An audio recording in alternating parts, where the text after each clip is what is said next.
Ils sont près d'une vingtaine de jeunes, accompagnés de leurs parents, à avoir fait le déplacement pour préparer leur candidature au BAFA et ainsi obtenir des réponses à toutes leurs interrogations. Les questions majoritaires, c'est les questions administratives. Où est-ce que je m'inscris? Comment ça se passe? Comment mon jeune il fait pour trouver un stage? Et s'il ne trouve pas, comment il fait quoi? À qui je m'adresse pour les différentes questions? Et puis aussi, où est-ce que je trouve des aides financières? Parce que c'est quand même pas donné 1000 € quand même pour les familles à avancer. Donc voilà. Et si les familles doivent bien avancer le coût de l'inscription, c'est bien une opération BAFA à 0 € que propose la communauté de communes Terre de Montaigu.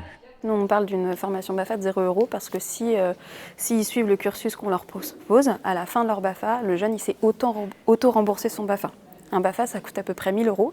C'est à peu près 500 € la première semaine de BAFA et 500 € la deuxième semaine de BAFA. On leur confirme qu'ils seront rémunérés, donc ils toucheront en fait un salaire.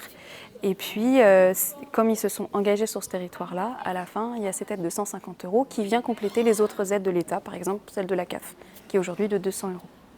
Voilà. Donc tout cumulé, à la fin, le jeune il s'est auto-remboursé son BAFA. Et pour réussir à convaincre ce jeune public venu en nombre, c'est Joachim, bientôt diplômé, qui a été invité à partager ses conseils à ses pairs. Qu'ils n'hésitent pas à y aller, que c'est forcément une formation qui est assez enrichissante pour tout le monde, que au début on peut se dire que ça fait peur, mais en fait pas du tout, et que après au final, une fois qu'ils l'auront fait, ils seront contents.